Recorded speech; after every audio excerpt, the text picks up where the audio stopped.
of the stuff that drone does.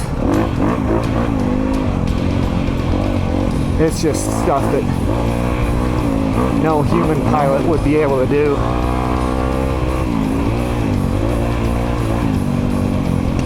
Frankly.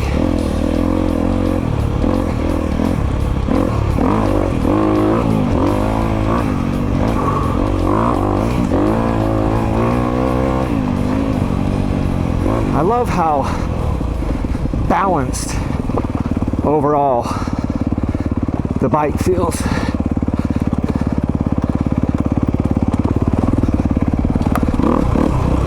Pop a gear up.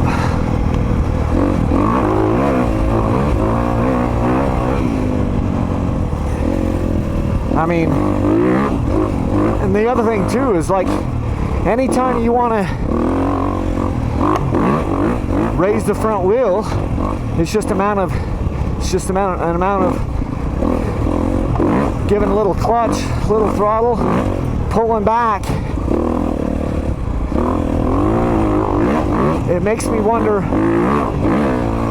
so often, like, why is it that people think they have to have a 450? This bike has so much freaking zip in most of the situations that it's like, what do you really need a 450 for? And I ask myself that all the time, especially when I'm riding bikes like this one. Really zippy, snappy 250.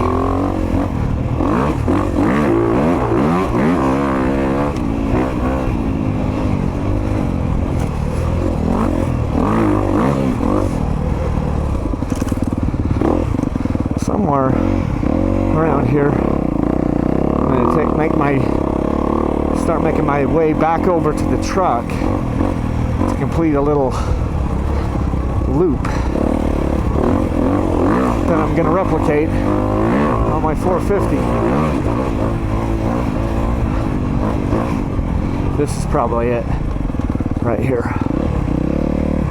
So I'm going to get that drone out of the sky.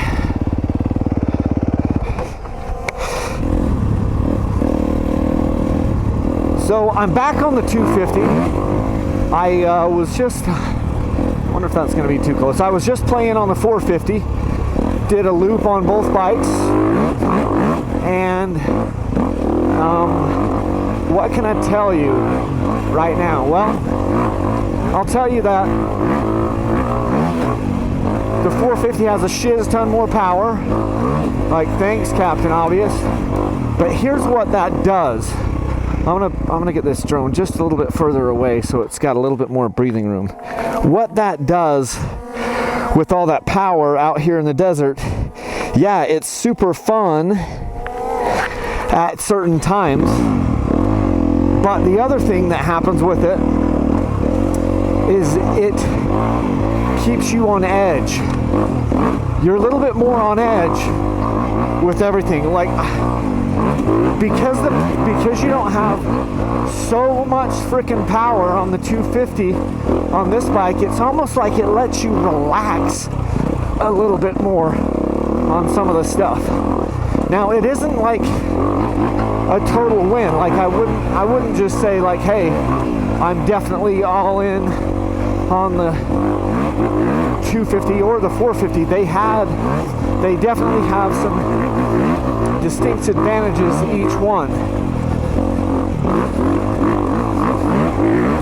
And there are times when I'm like, dang,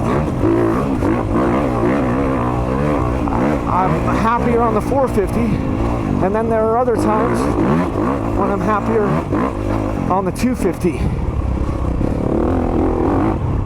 And it's really hard to kind of put my finger on when. But I mean, like I said,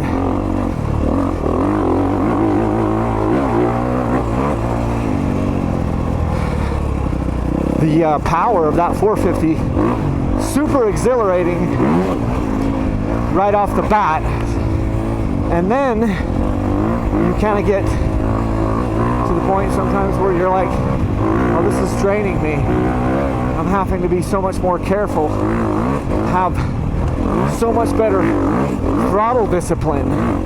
So I'm not, and just that, like there's a little bit like of extra tension throughout like my whole body almost when I'm on the 450.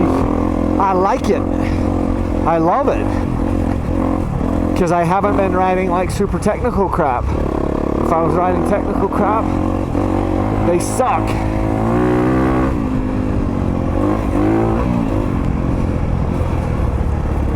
I'm gonna kick this drone back behind us now for a sec. There's so many trails out here, I don't remember these things. I think I've ridden this, but I have no idea how long it's been.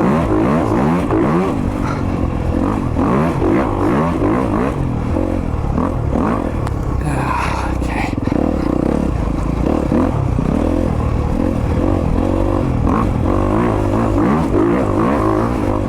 Some of the hill climbs, obviously, a little easier to do, a little bit more.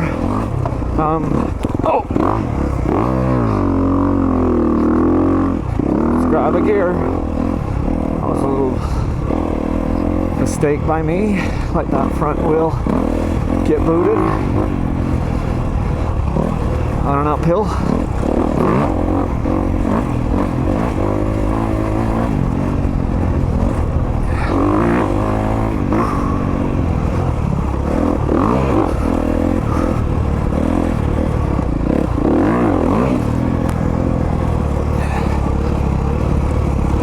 Ultimately, I mean, I have a blast on both of them.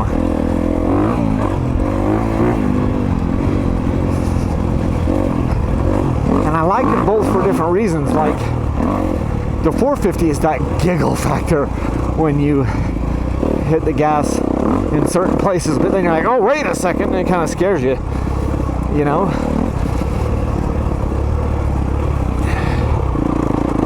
This thing is like a, making sure the drone's with me, this thing is more like a comfort blanket where you're not as, you know, worried. Both of them are valved a little stiff for some of this stuff. Some of the rocks. They're great for the faster, more open stuff. But then when you get in the slower, choppy, rocky crap, then they're a little stiff, I find. Where's the drone? Oh, there it is. There it is. Glanced over both my shoulders and didn't see it. Never know.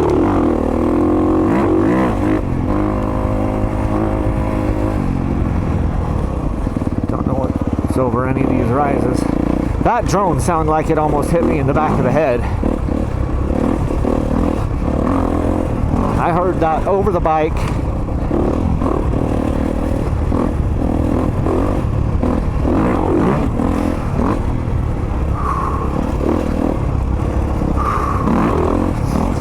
Heart rate, just take some deep breaths. The heart rate is actually quite low.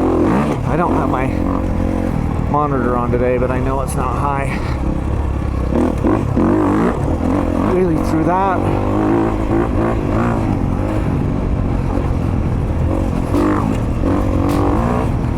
You know, it's like you can wheelie anywhere you want with this bike, like that.